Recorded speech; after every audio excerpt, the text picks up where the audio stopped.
Yes. Thank you so much, sir. Sir, if we look at page number 20. Be short. Yes, sir. I will try to be Otherwise extremely we won't short. be able to Yes, conclude it, yes, sir. we get adjourned. Yes, sir. So, sir, in their appeal, in page number 25, list of information which I requested Yes. for is there. And the only two information which was discussed or which was requested in the impugned judgment was point number 2, that is enquiry report, and point number 5, that is the copy of application for the post of associate professor. So I'll first would prefer to take up with reference to copy of application for the post of associate professor and this. My lord, as we can see that this is the entire information which I have asked for. These information were used by the institution.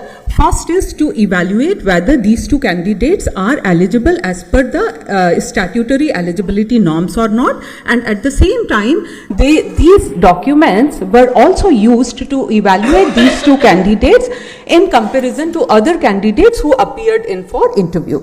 So as we know that this recruitment, it is perfectly a public activity. However, they have denied this particular information, saying it is 81J, which is a personal information, and quoting that the third party has denied. So the question before us is that this information which is related to the recruitment, can it be denied under section 81J? So now to look at that, what exactly section 81J says. So in my reply, my lord, I request you to kindly go to page number 79 in my reply, where I have attached some of the relevant sections of RTI Act. Page number 79 R1. Shall I read, sir?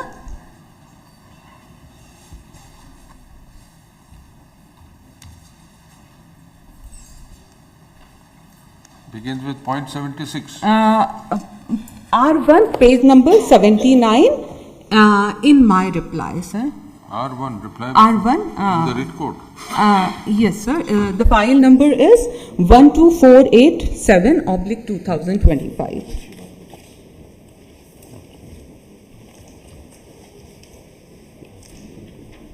What page of your reply?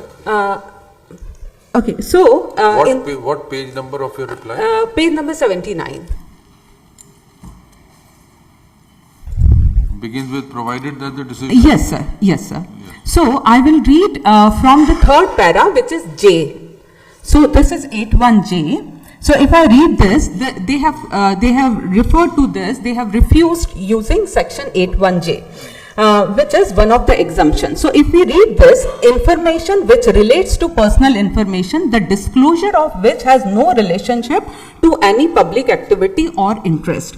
Now if we actually look at this, my lord, this RTI Act, it basically divides the personal information into two parts. One is the personal information which has no relationship to public activity and is not of interest to public, and the second is personal information which has a relationship with the public activity and is of public interest.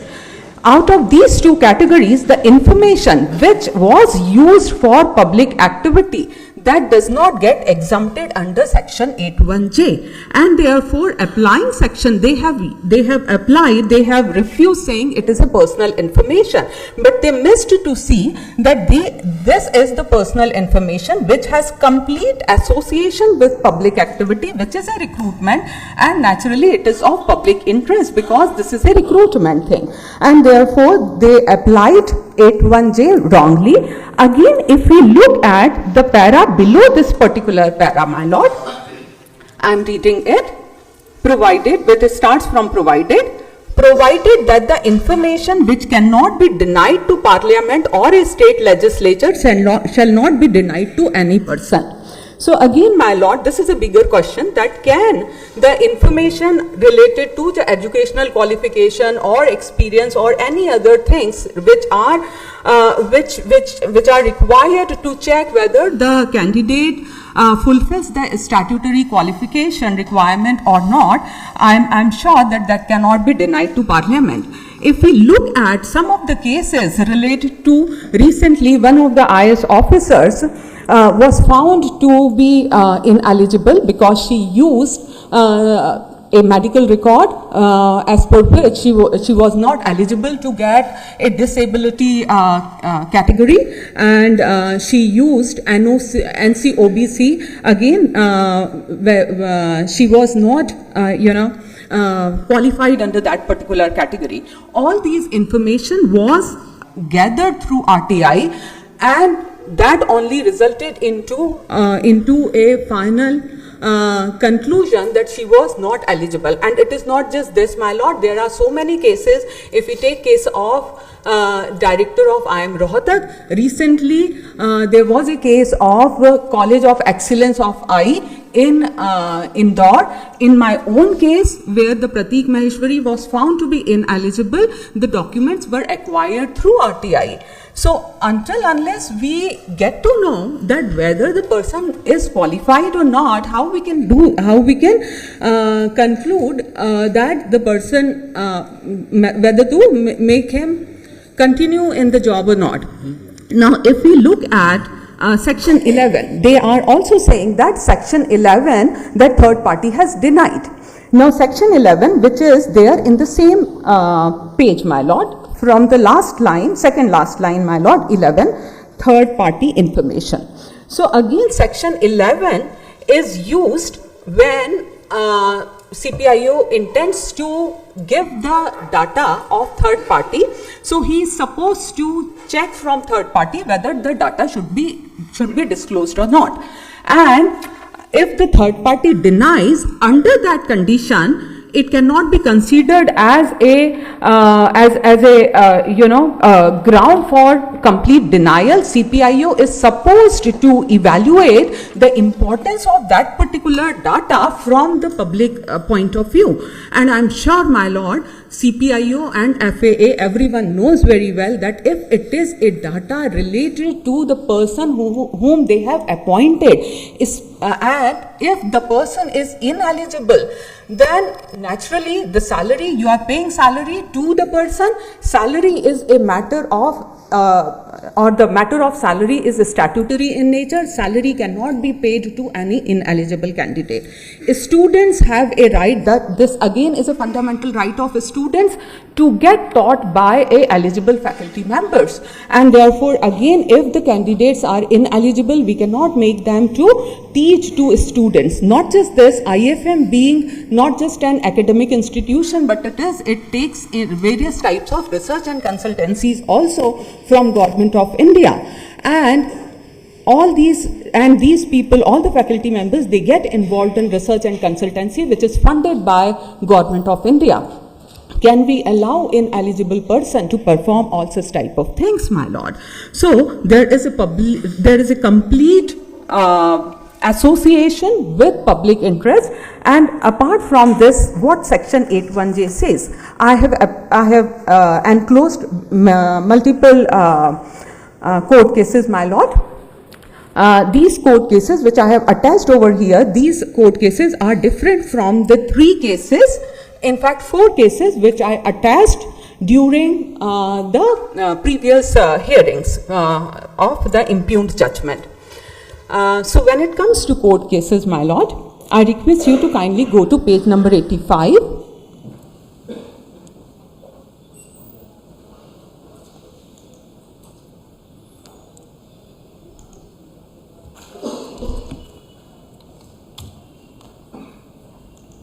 Yes. So this is a court case from Honorable Gujarat High Court. In this case, if we turn to page number 86, my lord, I am reading from 4th line, point number 9, 4th line of point number 9, which starts from it is in. There is no educational qualification prescribed for contesting any electoral position under the law. The election to Lok Sabha or Prime Ministership cannot be questioned on the point of educational qualification. Where there is a prescribed educational qualification for a position and its existence was doubted, its disclosure will be in public interest. That is not the point in this case. My lord, this is a case of where the degree certificate of Honorable Prime Minister was asked, which was denied in this particular case. However, this was the statement made by Honorable Gujarat High Court. And in this case also, as over here, they have written that if its existence was doubted, in this particular case, my lord, the existence is extremely doubtful, because what had happened in this particular case is that Delhi High Court has recently said it can't be shared. sir, there are You have the no, judgment? sir, I know the about that judgment? case. You I have know the about that case. Delhi High Court You have the refused. judgment? Delhi High Court, sir, वो judgment जो था वो बाद में आया था. That was also related to Honorable Prime Minister and Shrimati Smriti Irani. You have the judgment? Sir वो जब यहाँ मैं उसके पॉइंट पढ़ती हूँ सर, मैंने यहाँ पे लिख के रखा हुआ है, वो वाला जजमेंट जब मैंने इसको सबमिट कर दिया था उसके बाद आया था. In that case also, मेरे यहाँ पे साइड में लिखा हुआ है, I'm just reading the point from that. The situation would have been different if the educational qualification had been a prerequisite for the eligibility of a specified public office. This was the statement made by Honorable Delhi High Court while refusing the degree certificate of Honorable Prime Minister and 10th and 12th certificate of Srimati Smriti Irani.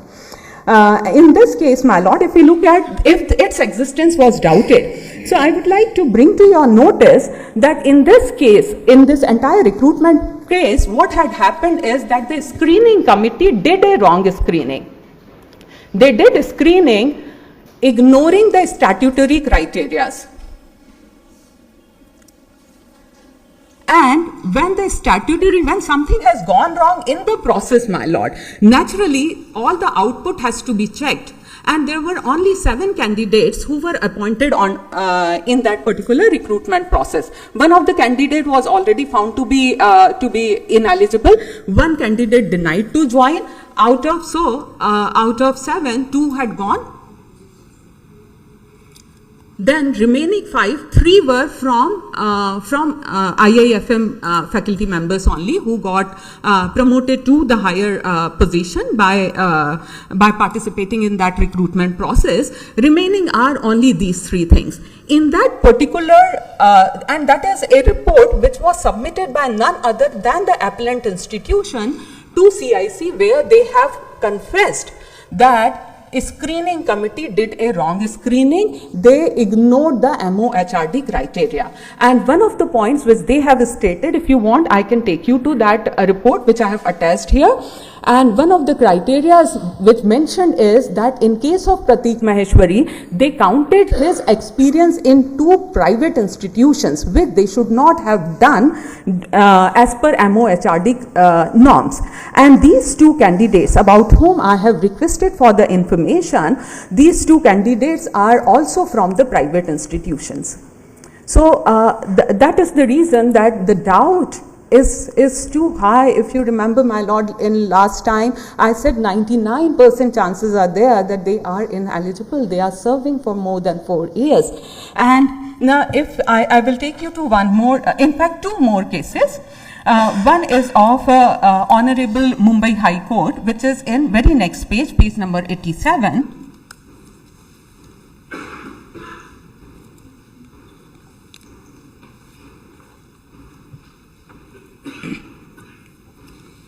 Shall I read, my lord? Right. So the major point starts from page number 88.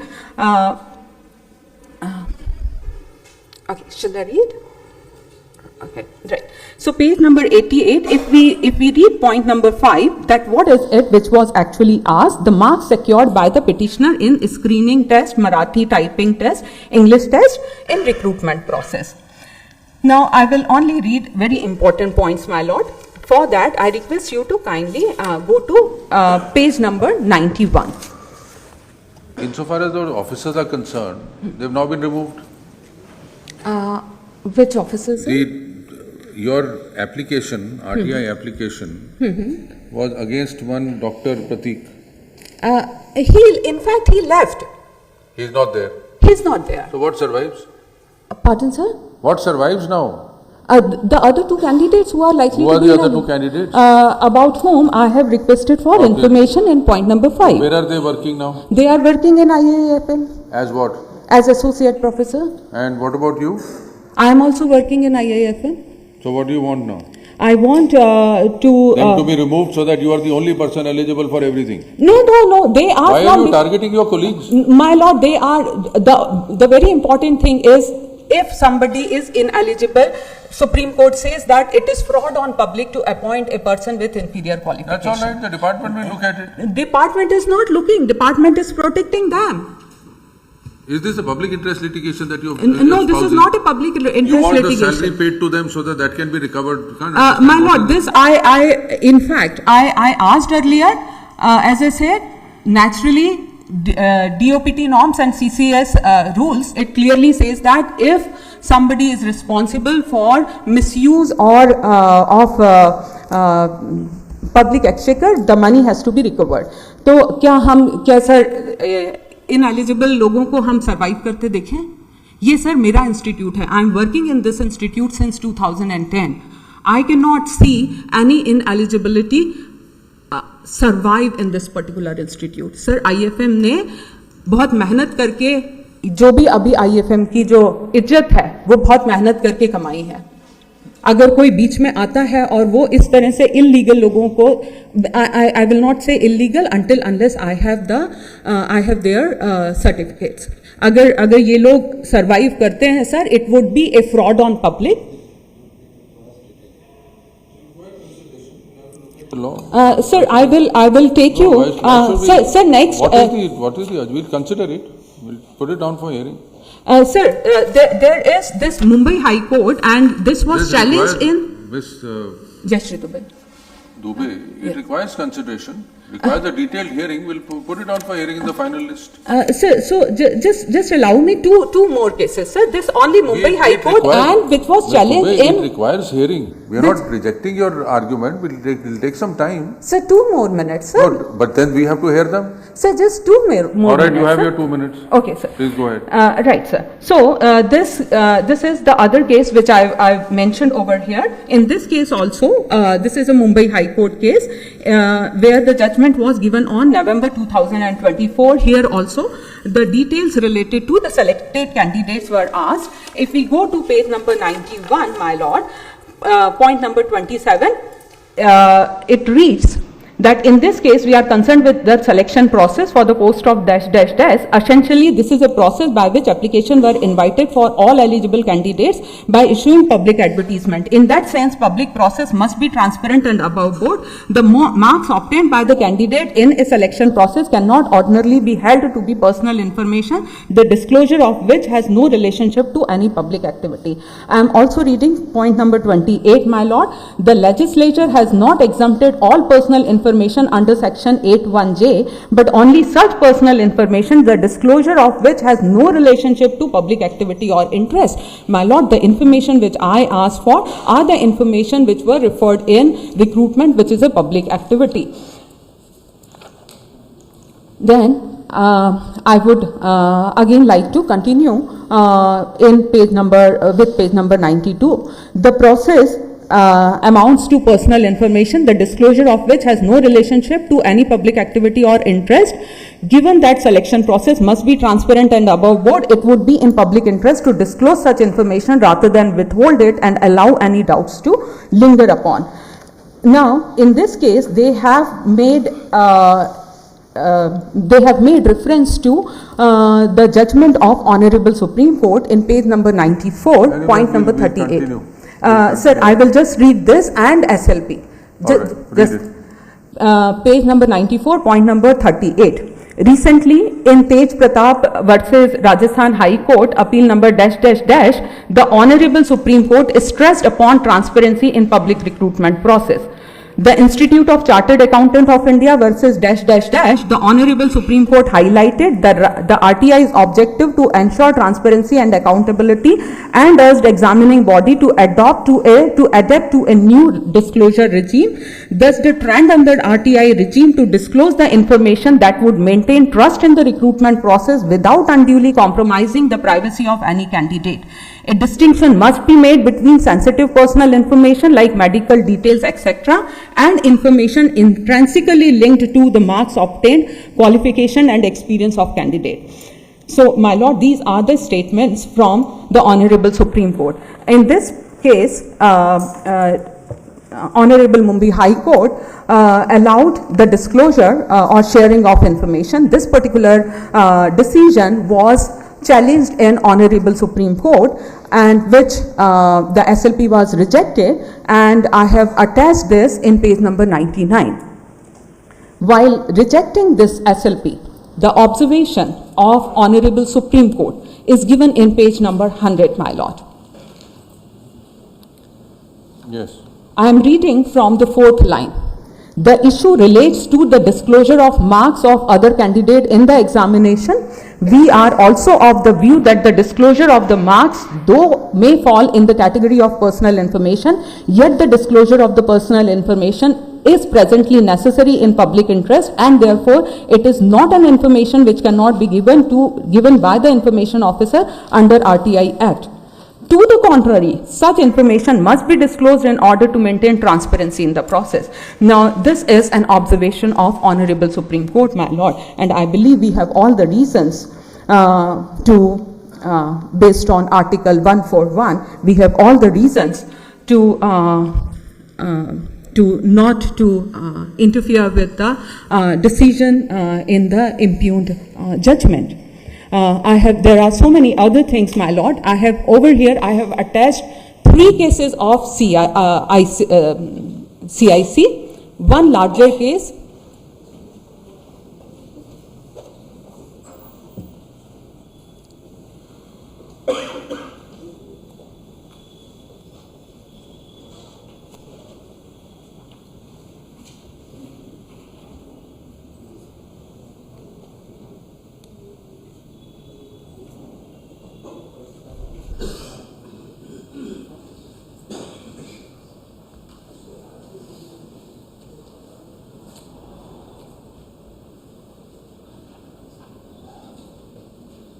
That's all. so there are so many other things. I mean, So there you are, said there are, you see, admission matters we're concerned with. Students so- wanting admission, we're more concerned with those matters than this. They don't list so for, we can in fact on this, list for there are, week commencing 19 January, interim order to continue. Sir, kindly place it in 3rd week. I am due for knees replacement surgery. Sorry, when do you want it? Sir, 3rd week of January. 3rd week of? January. So 19th January is 3rd week of January. Yeah, for, जी sir. 19th of January. 19 January.